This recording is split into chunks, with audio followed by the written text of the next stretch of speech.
ಇಲ್ಲೇ ರೋಡ್ ಇದೆಯಲ್ಲ ನೋಡಿ ನೋಡಿ ಸಾಯಂಕಾಲ ಬರಂತೆ. ಹೋಗ್ತೀಯನೋ? ಬೇಡ ಬಿಡಪ್ಪ, ನಾನು ಕರ್ಕೊಂಬರ್ತೀನಿ ಬಿಡು. ಯಾವಾಗ? ಆಮೇಲೆ ಕರ್ಕೊಂಡ್ಬಿಟ್ಟು ಒಂದಿನ ಸ್ವಲ್ಪ ಶೀತ ಏನೋ ಕೋಲ್ಡ್ ಆಗಿದೆ, ಅವ್ನು ಬಂದು ಅವ್ನು ಆಗ್ಬಿಡುತ್ತೆ ಕಷ್ಟ. ಹೋಗ್ಲಿ ಕೆಮ್ಮಿಲ್ಲ, ಅದೇ ಕೆಮ್ಮಿಲ್ಲ. ಕರ್ಕೊಂಡೋಗಿ ಬಿಡ್ತೀನಿ ಬಿಡಿ. ಕಾರ್ ಸರ್ವಿಸಿಗೆ ಹೋಗ್ತೀವಲ್ಲ ಅವಾಗ ಒಂಚೂರು ಕರ್ಕೊಂಡೋಗಿ ಬಿಟ್ಬಿಟ್ಟು ಹೋಗೋಣ, ಆಮೇಲೆ ಸಾಯಂಕಾಲ ಕರ್ಕೊಂಬರ.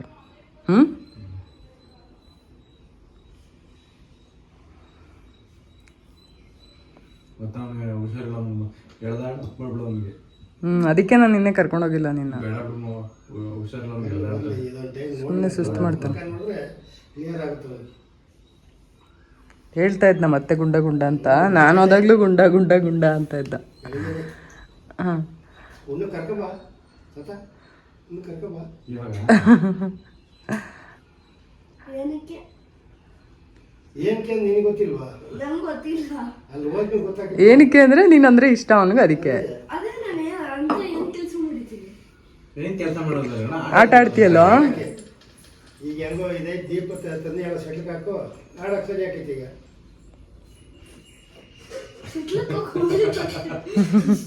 ಬ್ಯಾಟ್ ಇಷ್ಟು ಭಾರ ಇದೆ, ಅವ್ರ ಮೇಲೆ ಬಿದ್ದೋಗ್ಬಿಡುತ್ತೆ. ಆಡ್ದಲ್ಲ ಬೆಳಿಗ್ಗೆ, ನಾನು ಅವನು ಆಡ್ಬೋದ.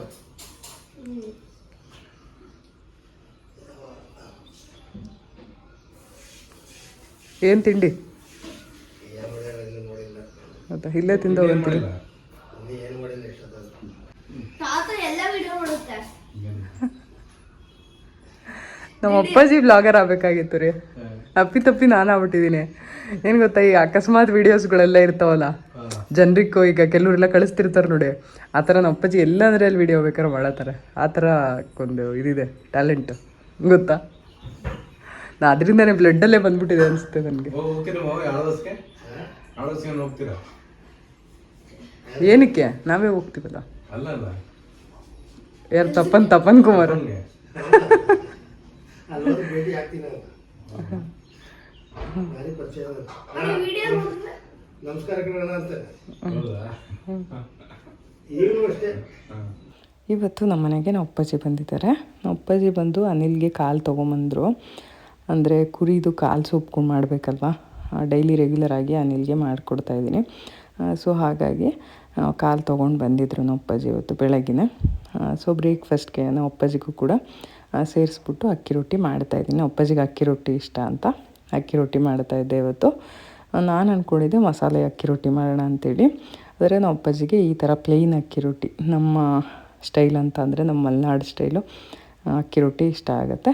ಸೊ ಹಾಗಾಗಿ ಅದಕ್ಕೆ ರೆಡಿ ಮಾಡಿ ಹಿಟ್ಟೆಲ್ಲ ನಾದಿಟ್ಬಿಟ್ಟು ಸ್ನಾನ ಮಾಡ್ಕೊಂಡು ಬಂದು ಮಾಡೋಣ ಅಂಥೇಳಿ ಮಾಡ್ತಾಯಿದ್ದೀನಿ. ಇನ್ನು ನಮ್ಮ ಅಪ್ಪಾಜಿ ನಾನು ಇಬ್ಬರೂ ವ್ಲಾಗಿಂಗ್ ಬಗ್ಗೆ ಒಂದಷ್ಟು ಡಿಸ್ಕಷನ್ನು, ವ್ಲಾಗಿಂಗ್ ಅಂದರೆ ಏನು, ಇದ್ರ ಬಗ್ಗೆ ಎಲ್ಲ ಒಂದಷ್ಟು ಮಾತಾಡ್ತಾ ಇದ್ವಿ. ರಾ ಆಗಿ ಕ್ಲಿಪ್ಪಿಂಗ್ನ ನಿಮ್ಮ ಜೊತೆ ಶೇರ್ ಮಾಡ್ಕೊಳ್ತೀನಿ. ನೋಡಿ ನಿಮ್ಮ ಅನಿಸಿಕೆ ಹೇಗೆ ಅನಿಸುತ್ತೆ ಅಂಥೇಳಿ ತಿಳಿಸಿ. ಆ್ಯಕ್ಚುಲಿ ನಮ್ಮ ಅಪ್ಪಾಜಿಗೆ ಇದ್ರ ಬಗ್ಗೆ ಅಷ್ಟು ನಾಲೆಡ್ಜ್ ಏನಿಲ್ಲ, ಸುಮ್ಮನೆ ಹಾಗೆ ಏನು ಮಾತಾಡ್ತಾರೆ ಅದನ್ನೇ ನಾನು ಶೇರ್ ಮಾಡಿದ್ದೀನಿ. ರೊಟ್ಟಿ ಮಾಡ್ತಿದ್ದೀನಿ, ಫಸ್ಟ್ ರೊಟ್ಟಿ ಇವಾಗ ಆಯ್ತು. ರೊಟ್ಟಿ ಮಾಡ್ತಿದ್ದೀನಿ. ಇದೇನಿದ್ದೀಪ? ಹಾಂ, ಬ್ಲಾಗು ಮಾಡ್ತೀರಾ ನೀವು? ಬ್ಲಾಗು ಮಾತಾಡ್ತೀರಾ? ಲಾಗಿನ್ ಅದರ ಅದ್ರಾಗೆ ಏನೇನಿದೆ? ಅದ್ರಾಗೆ ಯಾವ್ದ್ರೊಳಗೆ ಮಾತಾಡೋದಷ್ಟೇ. ಮಾತಾಡೋದ?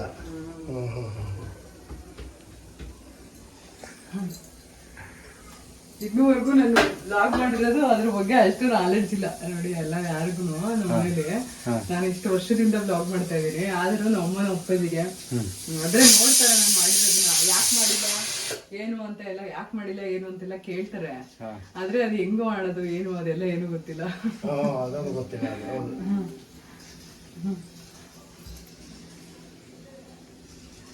ವಿಡಿಯೋ ಮಾಡ್ತಾರಲ್ಲ ಅಷ್ಟೇ ಅಷ್ಟೇ, ವಿಡಿಯೋ ಮಾಡ್ತೀನಿ ಅನ್ನೋದಷ್ಟೇ. ಅದ್ರ ಬಗ್ಗೆ ಅದು ಅಷ್ಟು ನಾಲೆಡ್ಜ್ ಇಲ್ಲ. ಬ್ಲಾಗ್ ಅಂದ್ರೆ ಏನು, ಅದು ಹೆಂಗೆ, ಅದೇ ಕೆಲಸ ಇದ್ದಿದ್ರೆ ಮಾಡ್ತಿದ್ವಿ ನಾವು. ಅದ್ರಾಗೆ ಇಲ್ಲಲ್ಲ, ಇನ್ನೊಂದ್ಸಲ ಊರ್ ಕಡೆ ಹೋದ್ರೆ ತೋಟದ ಕೆಲಸ ಅದು ನೀವು ವಿಡಿಯೋ ಮಾಡ್ತಿರಲ್ಲ ಬಿಟ್ಟರೆ ಬಿಟ್ಟು ಅದನ್ನೆಲ್ಲ ಜೋಡಿಸಿ ಅದನ್ನೊಂದು ಕರೆಕ್ಟಾಗೆಲ್ಲ ಪಿಕ್ಚರ್ ನೀಟಾಗಿ ತೆಗೆದು ಇನ್ನು ಸ್ವಲ್ಪ ನೀಟಾಗಿ ತೆಗೆದು ಅದನ್ನು ಹಾಕ್ತಾಳೆ ಅಷ್ಟೇ. ಆತರ ನೀ ವಿಡಿಯೋ ಮಾಡ್ತೀವಿ ಎಲ್ಲರೂ ಹೋದಾಗ ಏನಾರು ಒಂದ್ ವಿಡಿಯೋ ಮಾಡ್ತೀಯಲ್ವಾ, ಈ ಪೂಜೆ ಮಾಡಿದಾಗ ಅಲ್ಲಿ ಇಲ್ಲಿ ಹೋದಾಗ ಅದೆಲ್ಲ ಅದೇ ತರನೇ ನಾನು ಡೈಲಿ ಏನೇನಾರು ಅಡ್ಗೆ ಮಾಡೋದು ಈ ತರ ಇರೋದನ್ನೆಲ್ಲ ಹಾಕ್ತೀನಲ್ಲ ಬ್ಲಾಗ್, ಯೂಟ್ಯೂಬ್ ಅಲ್ಲಿ ನೋಡ್ತೀಯಲ್ಲ ನೀನು, ಆ ತರ ಮಾಡೋದು. ಅದನ್ನೆಲ್ಲ ಜೋಡಿಸ್ಬಿಟ್ಟು ನೀಟಾಗಿ ಒಂದು ಬ್ಲಾಗ್ ತರ ಮಾಡೋದು ಅಷ್ಟೇ. ನಾವು ಊರಲ್ಲಿ ಹೋದ್ರೆ ತೋಟ ಮನೆ ಹೋಗೋದು, ಏನೋ ಡ್ಯೂಟಿ ಮಾಡೋದು, ಅದೇ ಇವೆಲ್ಲ ನಾವು ಕಲ್ತಿದ್ರೆ ಇಷ್ಟು ದಿವಸ ತನಕ ಬೇಕಾಗಿಲ್ಲ. ನೀವು ಮಾಡ್ಬೋದು ನೋಡಿ, ನೀವು ಅದ್ಲಾಗ ಒಂದು ಚಾನಲ್ ಓಪನ್ ಮಾಡಿ ಮಾವ. ಅದು ಈಗಿನ ಅಲ್ಲ, ಗದ್ದೆಗೆ ಹೋಗೋದು, ತೋಟ ಟ್ರಾವೆಲ್ ಮಾಡೋದು, ಜಾಸ್ತಿ ಓಡಾಡ್ತಿರಲ್ಲ, ಜಾಸ್ತಿ ಓಡಾಡೋರಿಗೆ ಬೇಕಾಗಿರೋದು ಇದು. ಎಲ್ಲ ಮಾಡ್ತಿರ್ತಾರೆ, ಸುಮ್ಮನೆ ಹಾಕಿ ಅತ್ಲಾಗ ನೋಡೋಣ. ಸುಮ್ಮನೆ ಎಲ್ಲ ಹಾಕಕ್ಕಾಗಲ್ಲ, ಅದೆಲ್ಲ ಅನುಭವ ಇರ್ತದೆ, ಮಾಡ್ಬೇಕು ನೀಟಾಗಿ. ಬೇರೆ ಯಾರಾದ್ರೂ ಈಗ ನಮ್ಮ ಅಪ್ಪಾಜಿ ಎಲ್ಲ ಮಾಡ್ತಾರಲ್ವ, ರೆಗ್ಯುಲರ್ ರೂಟೀನ್ ಚೆನ್ನಾಗಿದೆ ನಮ್ಮ ಅಪ್ಪಾಜಿದು, ವಾಕಿಂಗ್ ಆಗಿರ್ಬೋದು, ತೋಟದ ಕೆಲಸ ಅಲ್ಲಿಗೆ ಹೋಗಿ ಮಾಡೋದು, ಇದನ್ನೆಲ್ಲ ಬೇರೆ ಯಾರು ಬ್ಲಾಗ್ ಮಾಡಿದ್ರೆ ಚೆನ್ನಾಗಿರುತ್ತೆ. ನಾವೇ ಮಾಡ್ಕೊಂಡು ಏನು ಪ್ರಯೋಜನ, ಬೇರೆ ಮಾಡೋದು. ಬೇರೆ ಯಾರು ನಾವು ಮಾತಾಡೋದು, ದೀಪು ನಾನು ಮಾತಾಡೋದು ನೀವು ಮಾಡ್ತಾ ಇದೀವಿ, ಆ ಥರ ಯಾರು ಬೇಕು. ದೀಪ ಬ್ಲಾಗಲ್ಲಿ ಬನ್ನಿ ಹಂಗಾರೆ ಡೈಲಿ ಹಂಗಾರೆ ಅವ್ರ ಜೊತೆಗೆ.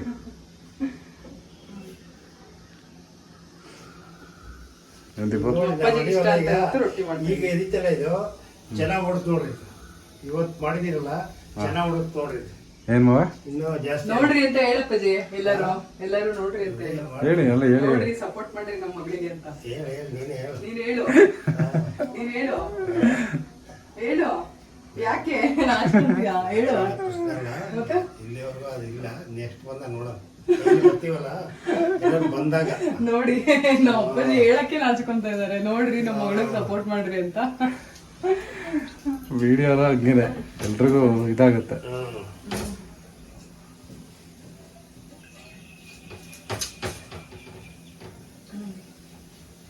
ಲೈಕ್ ಮಾಡ್ರಿ ವಿಡಿಯೋಗೆ, ಸಬ್ಸ್ಕ್ರೈಬ್ ಮಾಡ್ಕೊಂಡು ನೋಡ್ರಿ ಅಂತ ಹೇಳ್ಬೇಕಪ್ಪ ನೀನು. ಇರಲ್ಲ ಅವಾಗ ನೋಡೋಣ.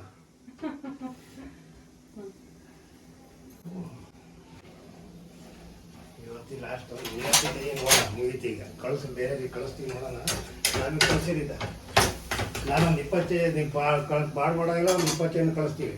ಅಲ್ಲ, ಕಳ್ಸೋದ್ರ ಬಗ್ಗೆ ಹೇಳ್ತಾ ಇಲ್ಲ ನಾನು ನಿಮ್ಗೆ. ನನ್ನ ಅಪ್ಪದ ಏನ್ ಗೊತ್ತಾ, ಶೇರ್ ಮಾಡಿ ಫ್ರೆಂಡ್ಸ್ಗೆಲ್ಲ ನೋಡ್ರಿ ಅಂತ ಹೇಳೋದು. ಆತರ ಅಲ್ಲ ನಾನು ಹೇಳ್ತಾ ಇರೋದು.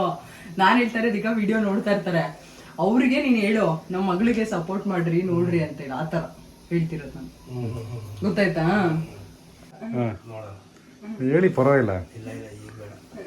ನಾಚಿಕೆ ಹೇಳ್ದಾಗ 50% ಜಾಸ್ತಿ ಬರೋದು, ಬರಲ್ಲ ನಮ್ಮಿ ಅಂತಾರಲ್ಲ ಅಂತರಿಗೆ ಬರೋದು ಜಾಸ್ತಿ. ಹಂಗಲ್ಲ, ಆತರ ಅಲ್ಲ. ಯಾಕಂದ್ರೆ ನಿನ್ನ ಮಾಡ್ರಿ, ಆಮೇಲೆ ಎಂತ ದೀಪ ಶೇರ್ ಮಾಡಿ, ಅಂತ ಕಮೆಂಟ್ ಮಾಡಿ, ಅದು ಕಾಮೆಂಟ್ ಮಾಡ್ರಿ ಅಂತ ಹೇಳ್ತೀವಲ್ಲ, ಅದು ಜಾಸ್ತಿ ಹೋಗಲ್ಲ. ಈಗ ಬರಲ್ಲ ಅಂತ ನೋಡು, ಅಂತರಿಗೆ ಜಾಸ್ತಿ ಇದು ಬರೋದು.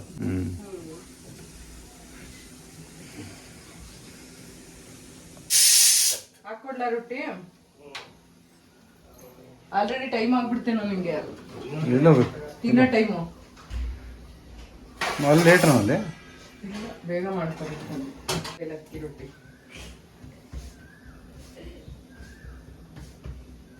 ಹೆಂಗ್ ಮಾಡಿದೀನಿ? ಹೆಂಗ್ ಮಾಡಿದೆ? ನಾರ್ಮಲ್ ಆಗಿದೆ. ನಾರ್ಮಲ್ ಆಗಿದೆ. ಏನು ಸ್ಪೆಷಲ್ ಆಗಿ ಏನೋ ಮಾಡಿದೀಯಾ? ಏನೋ ಮಾಡ್ತಾರಲ್ಲ ಇದ್ರ ಜೊತೆಗೆ? ಅಕ್ಕಿ ರೊಟ್ಟಿ, ಎಣ್ಗಾಯಿ. ಅಲ್ಲಲ್ಲ, ಇದ್ರ ಜೊತೆಗೆ ಈ ರೊಟ್ಟಿ ಏನ್ ಮಾಡಿದ್ಯಲ್ಲ, ಈ ರೊಟ್ಟಿ ಜೊತೆಗೆ ಅದೇನು ಪಲ್ಯ ಮಾಡ್ತಿಲ್ಲ? ಪಲ್ಯನ ಎಣ್ಗಾಯಿ ಮಾಡ್ತೀನಿ, ಅದು ಬಿಟ್ರೆ ತರಕಾರಿ ಪಲ್ಯ ಮಾಡ್ತೀನಿ.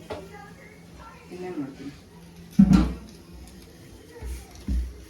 ಉಜ್ತಾ ಇದೀನಿ, ತಟ್ಟಕ್ಕೆ ಆಗ್ತಾ ಇಲ್ಲ. ಈ ಥರ ಉಜ್ಕೋಬೋದಲ್ಲ ನಾನು? ಅದು ಉಜ್ಬಾರ್ದು, ತಟ್ಟಬೇಕಾ? ತಟ್ಟಬೇಕು. ಉಜ್ಜಿಗೆ ಬರೋಣ, ಅದಕ್ಕೆ ತಟ್ತಾ ಇದೆಯಾ?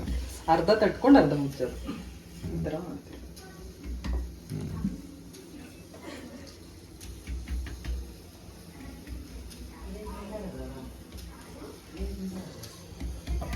ಆ ಥರ ಮೊದಲು ಇದ್ರಲ್ಲಿ ಹಾಕ್ಕೊಂಡು, ಅದೇ ಫಸ್ಟಿಗೆ ಮಾಡೋದ್ನಲ್ಲ ನಾದ್ಕೊಂಡು ಇಟ್ಕೊಂಡಿರೋದು. ಇವಾಗ ತಟ್ಕೊಂಡು ಮಾಡೋದು. ಸ್ವಲ್ಪ ಸ್ವಲ್ಪ ಎತ್ಕೊಂಡು ನಾದಿಟ್ಕೊಂಡ್ರೆ ಈ ಥರ ಸ್ವಲ್ಪ ಸ್ವಲ್ಪ ಎತ್ಕೊಂಡು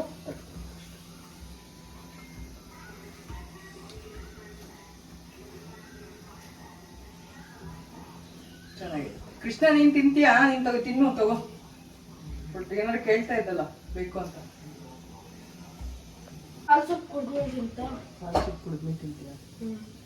ಕಾಲು ಸೂಪ್ ಕುಡಿದ್ಮೇಲೆ ತಿಂತಾನಂತ ಹಿಡಿ. ಹಂಗಿದೆ ಎಲ್ಲರಿಗೂ ಫಸ್ಟ್ ಕಾಲು ಸೂಪೇ ಕೊಟ್ಬಿಡ್ತೀನಿ, ಆಮೇಲೆ ಹೊಟ್ಟೆ ಹಾಕ್ಬಿಡ್ತೀನಿ ಅಲ್ವಾ? ಓಕೆ, ಆಮೇಲೆ ಬ್ಲಾಗ್ನ ಕಂಟಿನ್ಯೂ ಮಾಡೋಣ. ಕಾಲು ಸೂಪ್ ರೆಡಿ ಆದ್ಮೇಲೆ ಕಂಬಳಿ ಹುಳ ಮೀಸೆ ಬಿಟ್ಕೊಂಡಿದ್ದಾರೆ ಅಪ್ಪಾಜಿ. ಮದ್ದಾಗಿದ್ರೆ ಹಂಗಿದ್ರೆ ಚೆನ್ನಾಗಿ ಕಾಣಿಸ್ತಲ್ಲ. ನೀವು ಹೊಸ್ತಾಗಿರಲ್ಲ ಟ್ರೈ ಮಾಡೋಣ. ಮನೇಲೇ ಇದ್ದೀನಲ್ಲ ನಾನು ಇದೇನಪ್ಪ ವೀರಪ್ಪನ ನೋಡಿದಾಗ ಆಗತ್ತೆ ಅಂದ್ಬಿಟ್ಟಿದ್ದಾರೆ ಮತ್ತೆ. ಚೆನ್ನಾಗಿಲ್ಲ, ಹೆಂಗ್ ಕಾಣಿಸ್ತದೆ? ಚೆನ್ನಾಗಿದೆ ಸೂಪು. ಮದ್ದಾಗಿದ್ರು ಅದೇ ಥರ ಇದ್ಬಿಟ್ರೆ ಪೀಸ್ ಬೆಂದಿದೆಯಾ? ಬರುತ್ತೆ ಒಂದು ವಾರ ಅಷ್ಟೇ. ಕಾಲಿತ್ತಪ್ಪ, ನಾನೊಂಚೂರು ಕುಡಿದ್ಬಿಟ್ಟು ಹೋಗ್ತಿ. ರೊಟ್ಟಿನ ಮೇಲೆ ಒಂದು ತಿಂಗಳು ಮೇಲೆ ಆಯ್ತು ಅಮ್ಮ ರೊಟ್ಟಿ ಮಾಡ್ದಲೆ. ಹೆಂಗಿದೆ ರೊಟ್ಟಿ? ಹೆಂಗ್ ಮಾಡಿದ್ದೀನಿ ನಾನು? ಅಮ್ಮನಿಗಿಂತ ಚೆನ್ನಾಗಿ ಮಾಡಿದ್ದೀನ? ಹಾಂ, ನಿಮ್ಮ ಅಮ್ಮಗಿಂತ ಚೆನ್ನಾಗಿ ಮಾಡಿದ್ದೀನಿ. ಅಮ್ಮನಷ್ಟು ಚೆನ್ನಾಗಿ ಮಾಡಕ್ಕೆ ಬರುತ್ತಾ ನನಗೆ? ಹಾಂ, ಗುಡ್. ಹೌದಾ? ಅಮ್ಮ ಹೋಗಿ ನಿನಗೆ ಇನ್ನು 15 ದಿವಸ ಮಾಡಿಲ್ಲ, ಇನ್ನೂ 15 ದಿವಸ ಮಾಡಲ್ಲ. ಮಾಡೋದೇ ಬೇಡ, ಅಲ್ಲೇ ಹೋಗಿ ತಿನ್ನೋಗು ಅಂತ ಹೇಳಿ. ಇಲ್ಲಿ ಬರ್ತೀವಿ ಮಾಡ್ತೀವಿ. ಹೌದಾ? ರೊಟ್ಟಿ ಇಲ್ಲ ಅಷ್ಟೇ, ರೊಟ್ಟಿ ಇಲ್ಲ ಅಷ್ಟೇ ಮನೇಲಿ. ಹೋಗು ಅತ್ತೆ ರೊಟ್ಟಿ ಮಾಡಲ್ಲ ಅಷ್ಟೇ. ಹೋಗು ಮಾಡಿಸ್ಕೊಂಡು ಮೇಲೆ ಹತ್ರ ಅಂತ ಹೇಳಿ ಹೋಗ್ತದೀನಿ ನೋಡೀಗ. ಇನ್ನೇ ಇದೆಲ್ಲ ನೋಡಿದ್ರಲ್ಲ, ನಾವು ಅಪ್ಪಾಜಿ ಮನೆಗೆ ಬಂದಾಗ ಒಂದಷ್ಟು ಕ್ಲಿಪ್ಪಿಂಗ್ನ ತೊಗೊಂಡಿದ್ದೆ, ಅದನ್ನು ಶೇರ್ ಮಾಡಿದೆ. ನಿಮಗೆಲ್ಲ ಇಷ್ಟ ಆಗಿರುತ್ತೆ ಅಂತ ಅಂದ್ಕೊಳ್ತೀನಿ. ಇನ್ನು ಇವಾಗ ನಾವು ಇದು ಕಾರ್ ಸರ್ವಿಸಿಗೆ ಬಂದಿದ್ವಿ. ಅಲ್ಲಿ ಒಂದು ಸ್ವಲ್ಪ ಕ್ಲಿಪ್ಪಿಂಗ್ನ ತೊಗೊಂಡಿದ್ದೆ. ಆ್ಯಕ್ಚುಲಿ ಏನಂದರೆ, ನಾವು ಕಾರ್ ತೊಗೊಂಡ್ವಲ್ಲ, ಆವಾಗ ಇಷ್ಟೊಂದೆಲ್ಲ ಕಾರ್ ಇರಲೇ ಇಲ್ಲ ಗೊತ್ತಾ. ಇವಾಗ ನನಗೆ ಅಲ್ಲಿ ಕಾರ್ಗಳನ್ನ ನೋಡ್ಬಿಟ್ಟು ಅಪ್ಪ ಜಾಗನೇ ಇಲ್ಲ, ಅಷ್ಟೊಂದು ಕಾರ್ಗಳು ನಿಂತಿತ್ತು ಬರೀ ಸರ್ವಿಸಿಗೇ. ಅದನ್ನು ನೋಡ್ಬಿಟ್ಟು ಅನ್ನಿಸ್ತಾಯಿತ್ತು, ತುಂಬ ಜಾಸ್ತಿ ಆಗಿಬಿಟ್ಟಿದೆ ಅಲ್ವಾ ಇವಾಗ ಜನಗಳು ಕಾರ್ ತೊಗೊಂಡಿರೋದು. ಹಾಗೆ ಪಾಪ್ಯುಲೇಷನ್ ಜಾಸ್ತಿ ಆಗ್ತಾ ವೆಹಿಕಲ್ಗಳು ಕೂಡ ಪರ್ಚೇಸಿಂಗು ರೇಟ್ ಜಾಸ್ತಿ ಆಗ್ತಾ ಹೋಗುತ್ತೆ. ಹಾಗೆಯೇ ಒಂದು ಸ್ವಲ್ಪ ಆಫರ್ ಎಲ್ಲ ನಡೀತಾ ಇತ್ತು ಸರ್ವಿಸಲ್ಲಿ. 30% ಡಿಸ್ಕೌಂಟ್ ಏನೋ ಇವ್ರದ್ದು ಕಂಪ್ನಿ ಸ್ಟಾರ್ಟ್ ಆಗಿ ಇಂಡಿಯಾದಲ್ಲಿ 30 ಇಯರ್ಸ್ ಏನೋ ಆಗಿದೆ ಅಂತಾನು, 20 ಇಯರ್ಸಾ ಗೊತ್ತಿಲ್ಲ. ಒಟ್ಟಲ್ಲಿ 30% ಆಫರ್ ಅಂತ ಇತ್ತು. ಸೊ ಹಾಗಾಗಿ ನಮಗೂ ಕೂಡ ಆಫರ್ ಅಪ್ಲೈ ಆಯಿತು ಅಂತ ಹೇಳ್ಬೋದು. ನೀವೇ ನೋಡ್ತಾ ಇರ್ಬೋದು ಹೊರಗಡೆ ಎಷ್ಟು ವೆಹಿಕಲ್ಸ್ ಇದೆ ಅಂತೇಳಿ. ಮೋಸ್ಟ್ಲಿ ಆಫರ್ ಇದೆ ಅಂತ ಕೂಡ ಬಂದಿರ್ಬೋದು ಜನ, ಗೊತ್ತಿಲ್ಲ. ಒಟ್ಟಲ್ಲಿ ಜಾಸ್ತಿ ವೆಹಿಕಲ್ಸ್ ಇತ್ತು. ಸರ್ವಿಸಿಂಗ್ ಎಲ್ಲ ಆಯಿತು ಆಲ್ಮೋಸ್ಟು. ಒಂದೇ ದಿನದಲ್ಲಿ ಮಾಡಿಕೊಟ್ಬಿಟ್ರು ಎಲ್ಲ ನೀಟಾಗಿ. ಇನ್ನೂ ನಾನು ನಮ್ಮವ್ರ ಮನೆಗೆ ಹೋಗೋಕ್ಕೆ ಟೈಮ್ ಆಗ್ತಾಯಿಲ್ಲ.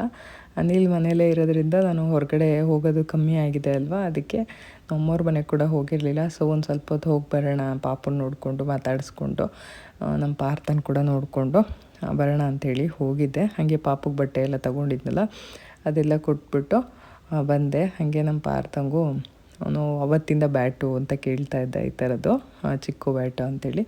ಅದನ್ನು ಕೂಡ ತೊಗೊಂಡು ಕೊಟ್ಬಿಟ್ಟು ಬಂದೆ. ಅವ್ನಿಗೆ ಯಾಕೋ ಸ್ವಲ್ಪ ಹುಷಾರಿರಲಿಲ್ಲ, ಹಾಗಾಗಿ ಡಲ್ಲಾಗಿ ಕೂತಿದ್ದ. ಆಮೇಲೆ ಆ್ಯಕ್ಟಿವ್ ಆದಮೇಲೆ ಆಟ ಆಡ್ತಾನೆ ಅಂತ ಅಂದ್ಕೊಂಡು ಮಾತಾಡಿಸ್ಕೊಂಡು ಪಾಪು ಎಲ್ಲ ಮಲಗಿದ್ಲು. ಅವಳನ್ನೂ ಕೂಡ ಸುಮಾರು ಹೊತ್ತು ಮಾತಾಡಿಸ್ದೆ. ನೆಕ್ಸ್ಟ್ ಯಾವಾಗಾದರೂ ಅವಳನ್ನ ಕೂಡ ತೋರಿಸ್ತೀನಿ, ಒಂದು ಸ್ವಲ್ಪ ದೊಡ್ಡೋಳಾಗಲಿ ಅಂತ ಹೇಳಿ. ಈಗ ಸುಮ್ಮನೆ ತೋರಿಸೋದು, ಆಮೇಲೆ ಅವಳು ಮೊದಲೇ ರಾತ್ರಿ ಎಲ್ಲ ನಿದ್ದೆ ಮಾಡಲ್ಲ, ಹಠ ಮಾಡ್ತಾಳಂತೆ. ಸ್ವಲ್ಪ ಬೆಳಗ್ಗೆ ಎಲ್ಲ ಮಲ್ಕೊಳೋದು, ರಾತ್ರಿ ಎಲ್ಲ ಎಚ್ಚರ ಇರೋದು, ಈ ಥರ ಮಾಡ್ತಾಳಂತೆ. ಸೊ ಹಾಗಾಗಿ ಬೇಡ ಅಂಥೇಳಿ ನಾನು ವಿಡಿಯೋದಲ್ಲಿ ಏನೂ ತೋರಿಸ್ಲಿಲ್ಲ. ಹಾಗೆಯೇ ಒಂದು ಮದುವೆ ಕೂಡ ಇತ್ತು, ಅದಕ್ಕೆ ಕೂಡ ಸ್ವಲ್ಪ ರೆಡಿಯಾಗಿ ಹೊರಟಿದ್ದೆ. ನಾನು, ನಮ್ಮ ಕೃಷ್ಣನೂ ಅಮ್ಮ ಇಷ್ಟು ಜನನೂ ಹೋಗ್ತಾಯಿದ್ವಿ. ನಾನು ಆ್ಯಕ್ಚುಲಿ ಅಲ್ಲಿ ಮಾತಾಡಿದ್ದೆ, ಆದರೆ ಅದು ಸ್ವಲ್ಪ ಬೋರ್ವೆಲ್ಲೆಲ್ಲ ಏನೋ ಹಾಕ್ತಾಯಿದ್ರು ನಮ್ಮ ಮನೆ ಹತ್ರ. ಸೊ ಹಾಗಾಗಿ ಸ್ವಲ್ಪ ಸೌಂಡು ಜಾಸ್ತಿ ಇತ್ತು. ಇನ್ನು ಮದುವೆ ಮನೆಯಲ್ಲಿ ನಾನು ಏನು ಜಾಸ್ತಿ ಕ್ಯಾಪ್ಚರ್ ಮಾಡ್ಕೊಳೋಕ್ಕಾಗಲಿಲ್ಲ, ಏಕೆಂದರೆ ಅವರು ರಿಲೇಟಿವ್ ಮದುವೆನೇ, ಬಟ್ ಅಂದ್ರೆ ಒಂದು ಸ್ವಲ್ಪ far relative. Without their permission ಅವ್ರ ವೀಡಿಯೋಸ್ನೆಲ್ಲ ನನ್ನ ಯೂಟ್ಯೂಬ್ ಚಾನಲಲ್ಲಿ ಹಾಕೋದು ಅಷ್ಟು ಕಂಫರ್ಟಬಲ್ ಅಂತ ನನಗನ್ನಿಸ್ಲಿಲ್ಲ. ಸೊ ಹಾಗಾಗಿ ನಾನಲ್ಲಿ ವಿಡಿಯೋ ಏನೂ ತೊಗೊಳ್ಳಿಲ್ಲ. ಅದೇ ನಮಗೆ ಓನ್ ರಿಲೇಟಿವ್ ಅಂತಂದರೆ ಸ್ವಂತ ಕಸಿನ್ಸು ಅಥವಾ ಬೇರೆ ಏನಾದ್ರು ಫಂಕ್ಷನ್ ಆಗಿದ್ದಿದ್ರೆ, ನಮ್ಮವ್ರದ್ದೇ ಆಗಿದ್ದರೆ ಖಂಡಿತ ನಾನು ವಿಡಿಯೋನ ಶೇರ್ ಮಾಡ್ಕೊಂಡಿದ್ದೀನಿ ಕೂಡ ಪ್ರೀವಿಯಸ್ಲಿ ನೀವು ನೋಡಿದರೆ. ಇನ್ನು ಇವತ್ತಿನ ವ್ಲಾಗಲ್ಲಿ ಒಂದಷ್ಟು ಲಿಂಕ್ಸ್ ಎಲ್ಲ ಹಳೇದೆಲ್ಲ ಕೇಳ್ತಾ ಇದ್ರಲ್ಲ, ಅದನ್ನು ಕೂಡ ಶೇರ್ ಮಾಡ್ತಾಯಿದ್ದೀನಿ. ಹಾಗೆಯೇ ಇವತ್ತು ಹಾಕ್ಕೊಂಡಿರೋ ಡ್ರೆಸ್ ಆಗಿರ್ಬೋದು, ಹಾಗೆ ಅನಿಲ್ಗೆ ನಾನು ಗಿಫ್ಟ್ ಮಾಡಿರೋ ಅಂಥ ವಾಚ್ದು ಲಿಂಕ್ನ, ಹಾಗೆಯೇ ನಾನು ಲಾಸ್ಟ್ ವ್ಲಾಗಲ್ಲಿ ಹಾಕಿದ್ದಂಥ ಡ್ರೆಸ್ದು ಲಿಂಕ್ನ ಕೇಳ್ತಾ ಇದ್ರಿ. ಬಟ್ ಅದು ಅವೈಲೇಬಲ್ ಇಲ್ಲ. ಸಿಮಿಲರ್ ಟು ದಟ್ ಯಾವ್ದಾದ್ರು ಅವೈಲೇಬಲ್ ಇದ್ದರೆ ನಾನು ಇವತ್ತಿನ ವ್ಲಾಗಲ್ಲಿ ಅದನ್ನು ಟ್ಯಾಗ್ ಮಾಡಿರ್ತೀನಿ, ಚೆಕ್ ಮಾಡಿ. ನಿಜ ಹೇಳಬೇಕಂದ್ರೆ ಇತ್ತೀಚೆಗೆ ನಾನು ಸ್ವಲ್ಪ ವಾಯ್ಸ್ ಓವರ್ನ ಕಮ್ಮಿ ಮಾಡಿ ರಿಯಾಲಿಟಿ ವೀಡಿಯೋಸ್ನ ಶೇರ್ ಮಾಡಬೇಕು ಅಂತ ಅಂದ್ಕೊಂಡು ಅಲ್ಲಲ್ಲೇ ಮಾತಾಡ್ತಾ ಇದ್ದೀನಿ. ಬಟ್ ಈ ವಿಡಿಯೋಗೆ ವಾಯ್ಸ್ ಓವರ್ ಕೊಡಬೇಕಾಗಿ ಬಂತು. ಜಾಸ್ತಿ ಹೊರಗಡೆ ಸೌಂಡ್ ತುಂಬ ಜಾಸ್ತಿ ಇತ್ತು, ಹಾಗಾಗಿ ಸ್ವಲ್ಪ ಜಾಸ್ತಿ ಇದ್ದರೂ ಹಾಕ್ಬಿಡ್ತೀನಿ ನಾನು. ಯೂಶ್ವಲಿ ನೀವು ನೋಡಿರ್ತೀರ ಸ್ವಲ್ಪ ಡಿಸ್ಟರ್ಬೆನ್ಸ್ ಇದ್ರೂ ನನ್ನ ವೀಡಿಯೋದಲ್ಲಿ ನಾನು ಹಾಕಿರ್ತೀನಿ. ಬಟ್ ಜಾಸ್ತಿ ಡಿಸ್ಟರ್ಬೆನ್ಸ್ ಇದ್ದಿದ್ದರಿಂದ ಹಾಕೋಕ್ಕಾಗಲಿಲ್ಲ. ಇನ್ನು ಮದುವೆ ಮನೆಯಲ್ಲಿ ನಾನು ಅವ್ರದ್ದಾಗಲಿ ಬೇರೆ ಯಾರ್ದು ವೀಡಿಯೋ ಏನು ತೊಗೊಳಕ್ಕೆ ಹೋಗಲಿಲ್ಲ. ನಾವು ಊಟ ಮಾಡಬೇಕಿದ್ರೆ ಒಂದು ಸ್ವಲ್ಪ ಚಿಕ್ಕದಾಗಿ ಕ್ಲಿಪ್ಪಿಂಗ್ನ ತೊಗೊಂಡೆ. ಊಟ ಎಲ್ಲ ಚೆನ್ನಾಗಾಯಿತು. ಇನ್ನು ಮದುವೆ ಎಲ್ಲಿತ್ತು ಗೊತ್ತಾ? ಹೊಸಕೋಟೆನಲ್ಲಿ ಇದ್ದಿದ್ದು ಮದುವೆ. ಯಪ್ಪ, ಇಲ್ಲಿಂದ ಹೋಗೋ ಅಷ್ಟರಲ್ಲಿ ನಾವು JP ನಗರಿಂದ ಸುಸ್ತಾಗಿ ಹೋಗಿತ್ತು ಆಯಿತಾ. ಚೆನ್ನಾಗಿ ರೆಡಿಯಾಗಿ ನೀವು ನೋಡಿರ್ಬೋದು ವಿಡಿಯೋದಲ್ಲಿ, ಚೆನ್ನಾಗಿ ರೆಡಿ ಆಗಿದ್ದೀನಿ ಅಂತಲೇ ಅನ್ನಿಸ್ತು ನನಗೆ. ಸೊ ರೆಡಿಯಾಗಿದೆ. ಹೋಗೋ ಅಷ್ಟರಲ್ಲಿ ಎಲ್ಲ ಫುಲ್ಲು ಟಯರ್ಡ್ ಆಗಿಬಿಟ್ಟಿದ್ದೆ ಆಯಿತಾ. ಮತ್ತು ವಾಪಸ್ ಬರೋ ಅಷ್ಟರಲ್ಲಿ ಇನ್ನೂ ಟಯರ್ಡ್, ಫುಲ್ಲು ಗಾನ್ ಅಂತ ಹೇಳ್ಬೋದು. ಫುಲ್ಲು ಟ್ರಾಫಿಕ್ ಅಂದರೆ ಟ್ರಾಫಿಕ್ ಗೊತ್ತಾ. ಅಲ್ಲಿಂದ ಕ್ಯಾಬ್ ಬುಕ್ ಮಾಡಿದ್ದು ಹೊರಟಿದ್ದು ನಾವು 9 ಗಂಟೆಗೆ ಹೊರಟ್ವಿ ಅಲ್ಲಿಂದ. ಇಲ್ಲಿಗೆ ಬರೋ ಅಷ್ಟರಲ್ಲಿ ಆಲ್ಮೋಸ್ಟು 11:30 ಆಗಿತ್ತು ನಾವು ಮನೆಗೆ ರೀಚ್ ಆಗೋ ಅಷ್ಟರಲ್ಲಿ. ಅಷ್ಟೊತ್ತಾಯಿತು. ಅದು ಅಲ್ಲದೆ ಬನ್ನೇರುಘಟ್ಟ ರೋಡಲ್ಲಿ ಏನೋ ಸ್ವಲ್ಪ ಟ್ರಾಫಿಕ್ ಜಾಮ್ ಆಗಿಬಿಡ್ತು. ಅಂದರೆ ಒನ್ ವೇನಲ್ಲೇ 2 ವೇ ವೆಹಿಕಲ್ಸು ಕೂಡ ಓಡಾಡ್ತಾಯಿತ್ತು. ಹಾಗಾಗಿ ತುಂಬಾ ಟ್ರಾಫಿಕ್ ಜಾಮ್ ಆಗಿ ರಾತ್ರಿ ಅಲ್ಲೇ ಒಂದು 1/2 hour 45 minutes ಕಳೆದ್ವೇನೋ. ಒಂಥರ ಜಿಗುಪ್ಸೆ ಅನಿಸ್ಬಿಡ್ದಪ್ಪ ನನಗಂತೂ ಈ ಸರಿ ಮದುವೆಗೆ ಹೋಗಿ ಬಂದಿದ್ದು. ಇತ್ತೀಚೆಗೆ ನಾನು ಸ್ವಲ್ಪ ಟ್ರಾವೆಲ್ ಮಾಡೋದೆಲ್ಲ ಕಡಿಮೆ ಆಗಿರೋದ್ರಿಂದ ಆ ಥರ ಅನಿಸುತ್ತೇನೋ ನನಗೆ ಅಂತ ಅನಿಸುತ್ತೆ. ರೆಗ್ಯುಲರಾಗಿ ಟ್ರಾವೆಲ್ ಮಾಡೋರಿಗೆ ಏನೂ ಅನಿಸಲ್ಲ. ಮುಂಚೆ ಎಲ್ಲ ನಾವು ಗಂಟೆಗಳೇ ಟ್ರಾಫಿಕ್ ಜಾಮಲ್ಲಿ ಕಳೀತಾ ಇದ್ವಿ ಆಫೀಸ್ಗೆ ಹೋಗ್ಬೇಕಿದ್ರೆ, ಅವಾಗ ಬಸ್ಸಲ್ಲಿ ಹೋಗ್ಬೇಕಿದ್ರೆ ಸ್ಟಾರ್ಟಿಂಗ್ ಡೇಸಲ್ಲಿ. ಬಟ್ ಇವಾಗ ಅದೇನೋ ಒಂದು ಸ್ವಲ್ಪ ಕಿರಿಕಿರಿ ಅನಿಸುತ್ತೆ, ಇರಿಟೇಷನ್ ಅನಿಸುತ್ತೆ ಟ್ರಾಫಿಕಲ್ಲಿ ಹೋಗೋದು. ಅದು ಹಾಗೇ ಸ್ವಲ್ಪ ಕಂಫರ್ಟ್ ಝೋನಲ್ಲಿ ಇರ್ತೀವಲ್ವ ನಾವು, ಮನೆಯಲ್ಲೇ ಇರ್ತೀವಲ್ವ, ಹಾಗಾಗಿ ಹಾಗೆ ಅನಿಸುತ್ತೆ ಅಂತ ಅಂದ್ಕೊಳ್ತೀನಿ. ಇದರೊಟ್ಟಿಗೆ ಇವತ್ತಿನ ವ್ಲಾಗ್ನ ಕೂಡ ಮುಗಿಸ್ತಾ ಇದ್ದೀನಿ. ಮತ್ತು ನಾನು ನಿಮಗೆ ಸಿಗ್ತೀನಿ ಇನ್ನೊಂದು ಹೊಸ ವೀಡಿಯೋದ ಒಟ್ಟಿಗೆ. ಬರಲಾ, bye, see you, thank you for watching. ಈ ವಿಡಿಯೋ ಇಷ್ಟ ಆಗಿದ್ರೆ ಲೈಕ್, ಶೇರ್, ಕಮೆಂಟ್ ಹಾಗೂ ಸಬ್ಸ್ಕ್ರೈಬ್ ಮಾಡ್ಕೊಂಡು ನೋಡಿ, ಸಪೋರ್ಟ್ ಮಾಡಿ. ಬರಲಾ.